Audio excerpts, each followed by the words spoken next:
চতুর্থ শ্রেণীর শিক্ষার্থী বন্ধুদের বার্ষিক পরীক্ষা 2024-এর সিলেবাস নিয়ে আজকে আলোচনা করব।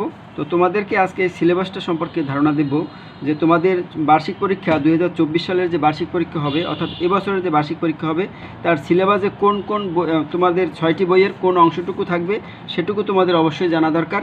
সেটুকু না জানলে তো ভালো মতন প্রিপারেশন নিতে পারবে না। তো সেই জন্য আমরা সিলেবাসটা নিয়ে তোমাদের সামনে হাজির হয়েছি। তো ভালো লাগলে অবশ্যই চ্যানেলটি সাবস্ক্রাইব করে আমাদের সাথে থাকবে।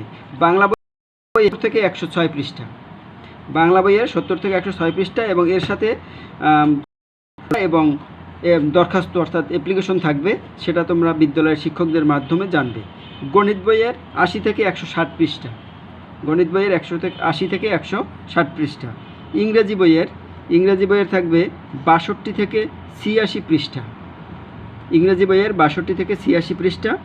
বাওবি অর্থাৎ বাংলাদেশ ও বিশ্ব পরিচয়ের 58 থেকে 89 পৃষ্ঠা পর্যন্ত। এই মাঝখানে যে অংশটুকু এটুকুই কিন্তু বার্ষিক পরীক্ষার সিলেবাসের জন্য নির্ধারিত।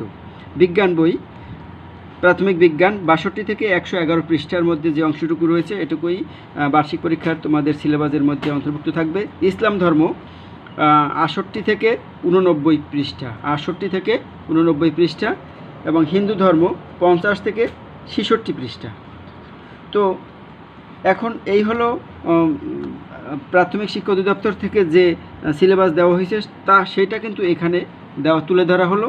তবে কোনো উপজেলায় যদি বাড়তি কমতি থাকতে পারে, অর্থাৎ পিছনে 2-1টা অধ্যায় পিছন থেকে শুরু করতে পারেন, সেক্ষেত্রে তোমরা অবশ্যই বিদ্যালয়ের শিক্ষকদের সাথে যোগাযোগ করবে, তাহলে তারা আরেকটু ক্লিয়ার করে দিতে পারবেন। তবে আমি যেটা তোমাদের সামনে দেখালাম এটা কিন্তু প্রাথমিক শিক্ষা অধিদপ্তরের যে বার্ষিক পাঠ পরিকল্পনা বেরিয়েছিল, সিলেবাস বেরিয়েছে, সেখান থেকে কিন্তু তোমাদের সামনে তুলে ধরলাম। অর্থাৎ সেপ্টেম্বর মাস থেকে ডিসেম্বর মাস পর্যন্ত যেটুকু পড়ানো হবে সেই অংশটুকু কিন্তু এখানে তুলে ধরা হয়েছে। সেপ্টেম্বর থেকে ডিসেম্বর সেই অংশের মধ্যে যেটুকু রয়েছে সেটুকু থেকেই কিন্তু তোমাদের ফাইনাল পরীক্ষা হওয়ার সম্ভাবনা। ধন্যবাদ সবাইকে, ভালো থাকবে সবাই।